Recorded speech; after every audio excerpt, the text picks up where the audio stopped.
So, hello and welcome to the next episode of Beyond the Couch with me, Graham Wood from Rapid Change Hypnosis. And today I am bringing to you Krystyna Lennon, and she's one of the most recognized hypnotherapists and behavioral experts in the world. Lots and lots of experience. First time I saw her, it was on Britain's Got Talent. And she came on stage and I went, oh God, not a bloody dancing dog. But it wasn't. She had the world's first hypno dog. And she has created so many things in the world. And we're going to talk about her delete method. So, Krystyna, what is the delete method and who is it for? The delete method is a cognitive deletion process. So we essentially delete negative frames or ego states or emotions or thoughts to create the outcome that you want. So I could say it's for everybody. I generally use it to I work with like business owners, execs, CEOs, that kind of area. I work more in the corporate world. And we just delete a way of thinking that doesn't serve them anymore and install a way of thinking, being, acting that does serve them. So that's it. So, how does that work then? How does that work? Without giving away your secrets. There's a lot to it. It sounds pretty much like, oh yeah, it's deleting thoughts or whatever. There is a lot to it. And as you know, I've been in the industry 30 years and I've studied across a whole range of different interventions like CBT, NLP, you name it. I've studied in everything. And I'm a data person. Anyone that works with me will tell you I rely on data. It's like I'm evidence-based, science-based. So when I see something that works, so it might be like the NLP model, I think, oh gosh, that's really useful. So I will take that piece of information and I will trial it and see whether it gets results. If it gets results, I'll keep it. Even down to like a sentence that I use. There's some sentences I use, I think they get really good results. I'm going to put that in. So it's an eclectic mix of lots of different things. As people study with me, they will start to go, oh, this is ego state stuff, or oh, this is part stuff, or oh, that bit's NLP. But it's just an eclectic mix, but it's very structural, very structural. So, how do you approach working with a client? How do I work? So generally I start with obviously consultation and then the first session's an hour and a half, 90-minute session, and it's split down into three parts. Part one is current, what we call current state, what is currently running at the moment. Part two is desired state, what we want to achieve. Part three is hypnosis to delete the negative, install the positive. So, you talk about using different modalities, and therapists watching will know about parts work, regression work, inner child, the NLP, EFT, Mhm. blah, blah, blah, all the different one we were talking about earlier that I won't mention. What parts of those get used where and how?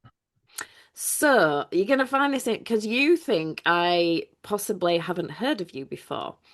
But a long time ago, I bought your Blitz program.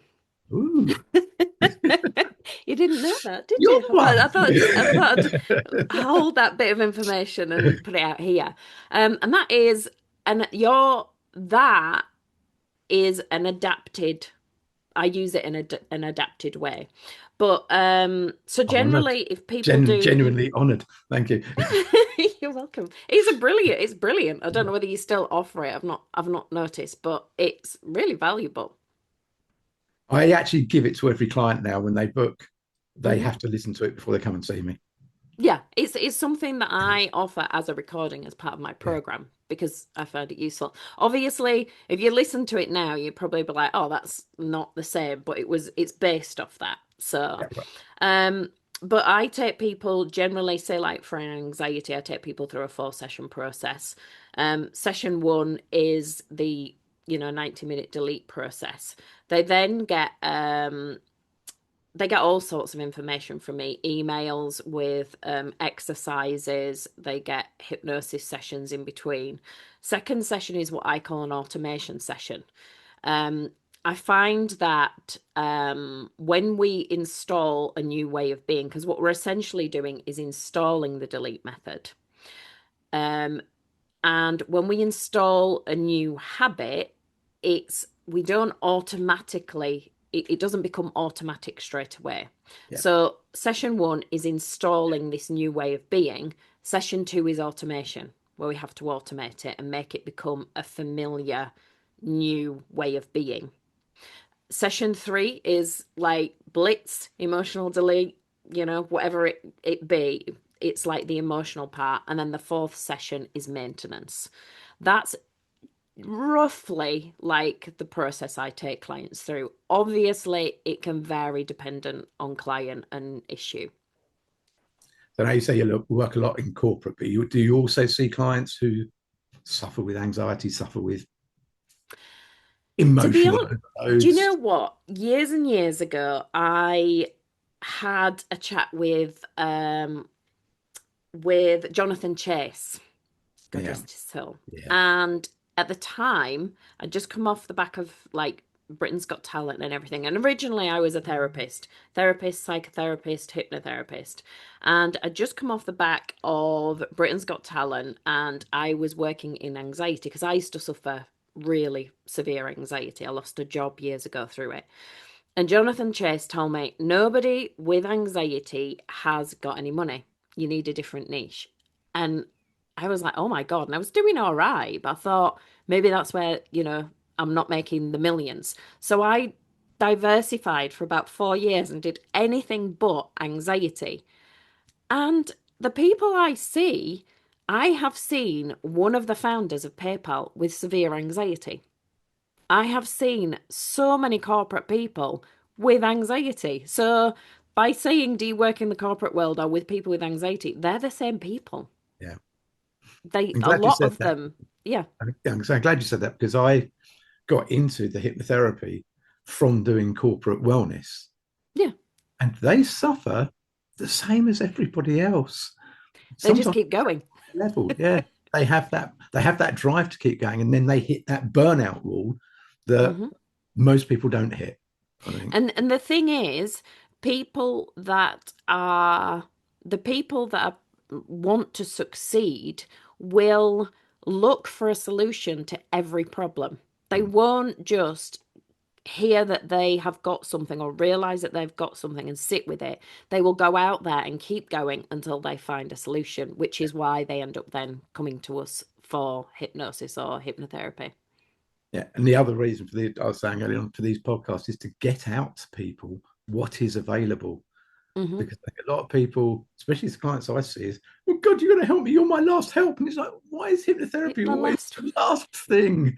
Like, do you know, I'm hearing a lot that that used to be the case a lot, but I'm starting to hear people now that normally in my consultation I hear, oh yeah, I've been to see this therapist, that therapist, this, I've had this medication, blah blah blah. Now I'm hearing like, no, you're the first person I came to, and it's like, oh my God, really? that's good news as well. We should be Yeah. mainstream. We should be mainstream. The thing is, I think when I started out, it 30 years ago in the hypnosis world, when you told people that you're a hypnotherapist, they were more likely to be like, oh my God, don't look at me. Yeah. Yeah. Like they were terrified of hypnosis. Now, what I experience more than everything is, don't think hypnotherapy works. My cousin's a hypnotherapist, and it didn't work. They did a session for me and it didn't work. I think hypnotherapy's been diluted over the years. Yeah. And what people are now calling hypnotherapy to me is not hypnotherapy. No, well, I think it's, like I say, there's so many different elements that we can bring in. Ways. Yeah. Mine, I don't think I've ever done pure hypnotherapy. Hmm. If you say at the beginning, taking a What deep is breath, pure yeah, hypnotherapy? taking a deep breath, and as you breathe out, that's breath work. That's relying on Mm, body physiology. That's not hypnosis. yeah. Ask a hypnotherapist, and I used to do this on podcasts. I've stopped because I got bored of the answers. But it was like I used to ask every hypnotherapist, "What is hypnosis?" Because I Oh loved God, no, getting don't ask different me. I've got no answers all the time. idea. Yeah, I kept getting different answers all the time, and I think it doesn't matter. doesn't No. matter what it is. And I The think, the only thing to me is I think since being a hypnotherapist, I was a hypnotherapist for about how long? 15 years before I became a stage hypnotist. yeah, And when I became a stage hypnotist, my skills went through the roof, like just completely different. It was a completely different way of doing things. And the biggest thing I learned is creating phenomena. yeah, Like phenomena tells people like, oh yeah. shit, something's happening. And that's where change really starts to have a big impact. And as I said to you before we started recording, I came from stage the Hmm. into the hypnotherapeutic, and the first training courses I went on, I felt like I had handcuffs on, or a mouth gag or something like that. It was like, let me create, let me, and it's like, no, this is the way you do it. Like, no, it The doesn't. the the way I see it is hypnosis is a science and an art. You know, we've got scientific data. Yeah, 100 people can learn hypnosis, but you are going to get the Da Vinci's, you mm, know, that are great artists and can do things that no other hypnotist can do. They can create phenomenal results. And that comes from the art of yeah, hypnosis rather than the study. And some people will never, ever achieve that. And some people that have been in 2 minutes will create amazing things. yeah. Let's say, don't do hypnosis, perform it. It's a Yes, theatrical it performance, is. It's a and it's, performance. yeah, it's an immersive. When you come into this room here with me, you're entering a stage, you're entering a play, and it's an immersive show. You're part of it. And I think And something that might be interesting for newer hypnotists or therapists is when we do stage, we have our pre-talk. And if you speak to any stage hypnotist, the pre-talk is the most important part of your performance. The pre-talk starts at the first poster they see. You know, my first poster is the dog, you know, or used to be the dog hypnotizing someone. That is part of my pre-talk. yeah, Everything I do up until them coming on stage is vital. So, for hypnotherapists, everything you do on social media, your website, everything, all of that is your pre talk. Every yeah. email you send out before the consultation is your pre talk. You're preparing people, you're priming people for the result. I'm so glad you said that. I'm actually doing a presentation at the UK Hypnosis Convention this year on the power Mhm. of pre-talk and how to Yeah. craft your pre-talk. Get your pre-talk right, the rest is done. Do you know what? I had a lady come to see me years ago, and she walked through the door and she said, "I have been." She had a terrible fear of needles, like, and it had got so bad that she'd never had like jabs, nothing. Um, and she said, "I want to get rid of it," and she was really bad, and I was like, "Whew, this is going to be a big one." And then she said.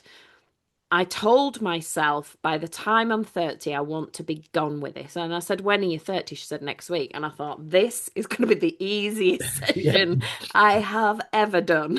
And yeah, it was. And yeah, I actually recorded it. I think I've got it on YouTube. I recorded it. Easy, yeah. easy. I mean, Anthony Jacquin once said, all hypnosis is self-hypnosis. And Mm, not I quite don't with all, really. but self-hypnosis is basically what you tell yourself. Yeah, yeah. It's, So I don't, yeah. I mean, I kind of agree and I kind of yeah. don't agree, you know? No, there's a bit more of that, but it's There's a a bit more to it than yeah, that. Yeah. but it's a generalization. Yeah. So we've gone off the subject of delete method, Sorry. which I knew we would. But so you said it was your own anxieties, the young, got you into hypnosis. So what made you go into or choose Hypnosis. hypnotherapy as a career? So I had really bad anxiety. I became a counselor, psychotherapist, and I was sat in sessions just seeing people go around the same loop of thinking that got awful bored. And then I was pregnant with my second child. He was going to be pretty big. I knew that. And he'd already popped my hip out the socket once.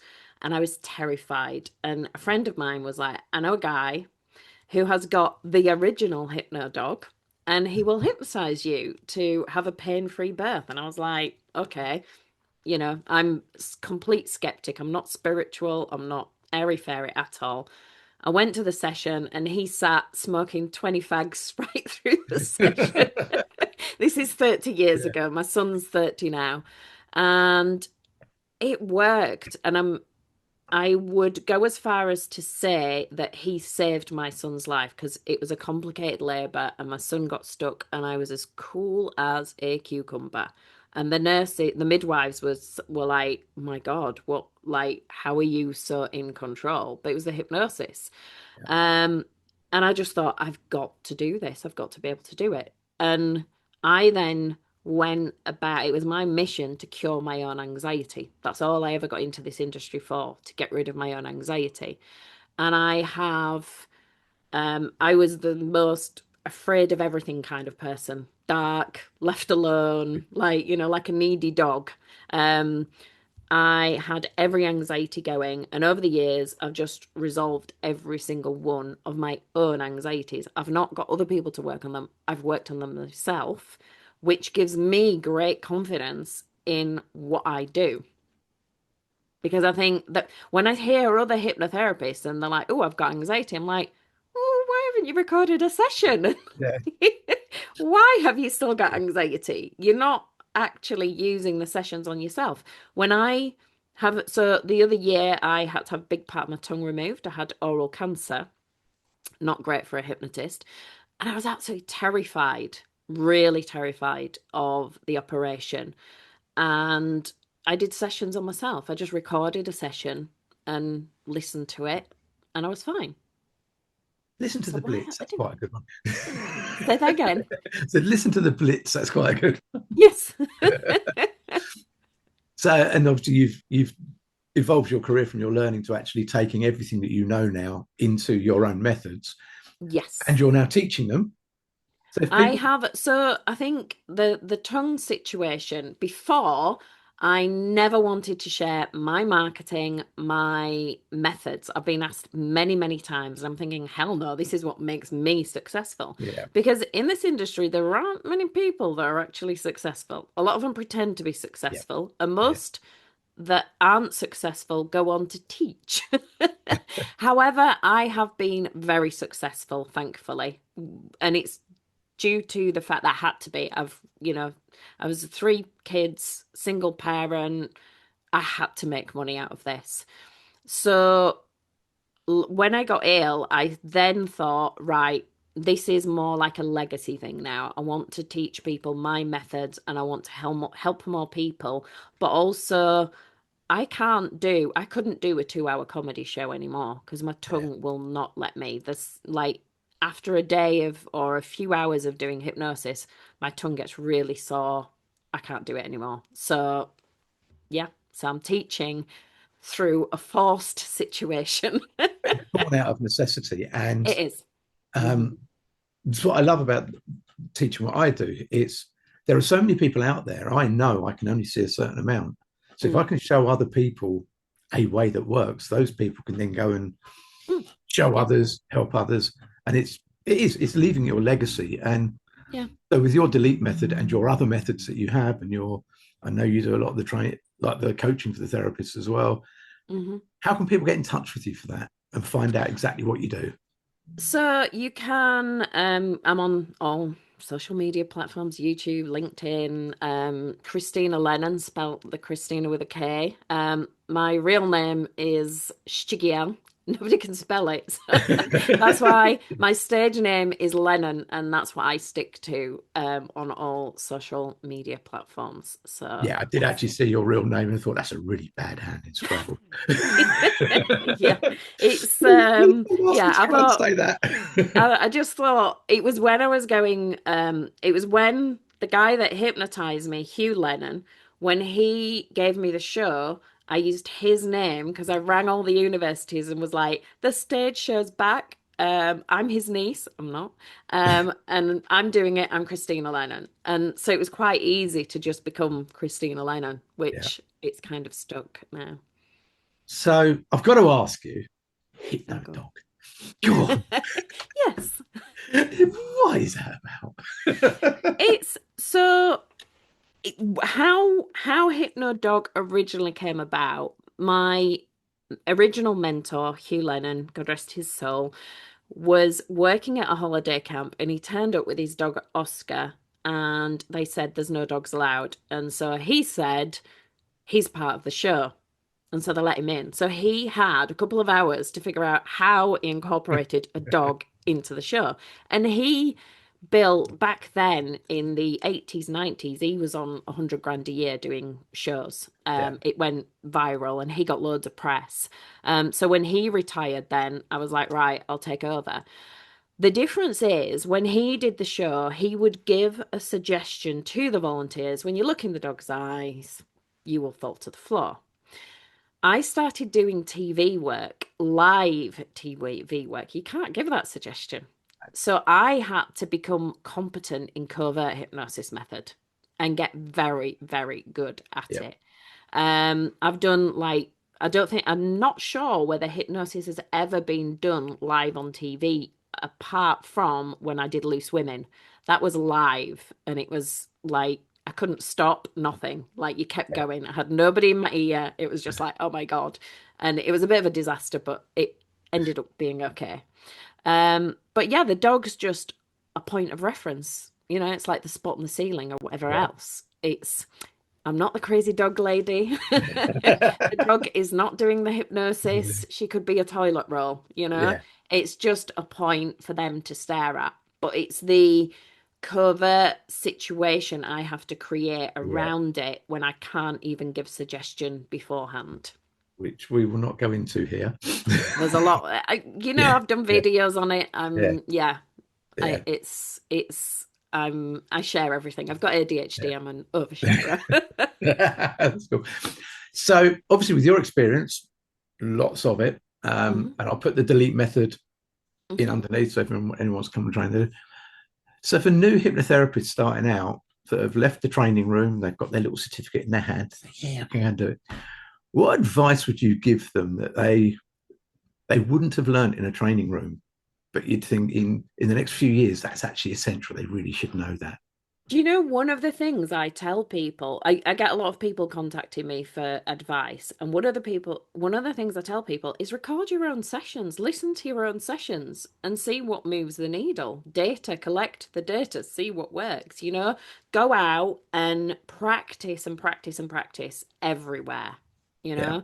know, get as much practice as you want before you niche, but practice as much as you can and record sessions for yourself so that you can listen to your own session and experience it and know what needs moving and what needs changing.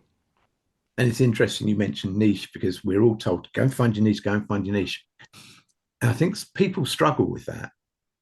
Oh God, Um, I fought against it for yeah. about 15 years. And it's what's your thought on actually letting your niche find you? Yeah, I mean, when the advice I give new hypnotists or hypnotherapists is, say, like if you're a policeman, it makes sense, and you've become a hypnotherapist, it makes sense to deal with something like PTSD Yeah. because you've got an audience. Yeah. If you're in the corporate world, think of something that the corporate world needs. If you're an ex-solicitor, think about something that you know, the law for like law people need. Law people. Legal So profession. that's it.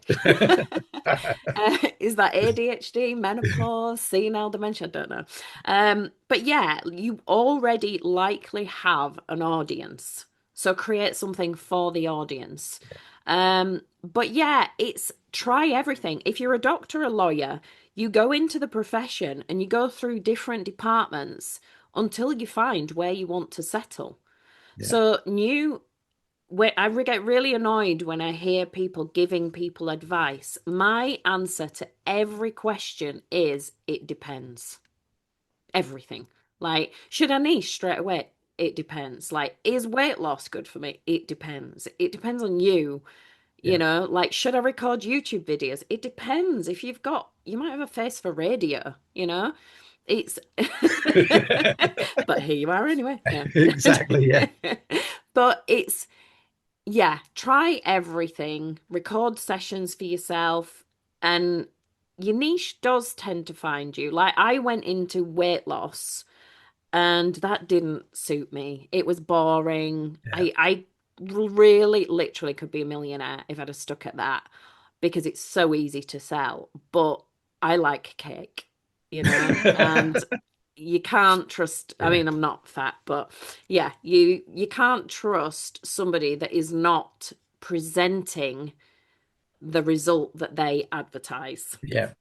You wouldn't go and see So Stop Smoker if they got a cigarette hanging out their mouth. exactly, So, exactly. Like what is it? Never trust a fat motivational speaker or something people say. yeah. There's kind of some truth in it. Yeah. Well, excellent. Well, thank you so much for your time. It's been really No problem. interesting. I say I'll put all your links down below, so if people want to Hmm. contact you, they can. Got Yes. Thank you. Christina Lennon with the Hypno Dog Thank you and for the having Delete me. Method. Been lovely talking to you. Absolutely chuffed that you bought Blitz and you enjoyed it. Really, really Yes. happy with that. And it's made my day. Yeah, good. So if you enjoyed watching this video, please hit that subscribe button down below. If not, send me a message. Tell me why not, and we'll make them better for next time. So I'm Graham Wood from Rapid Change Hypnosis, Krystyna Lennon from KrystynaLennon.com and all the other places. Thank you very much for your time. See Thank you on the you. next one.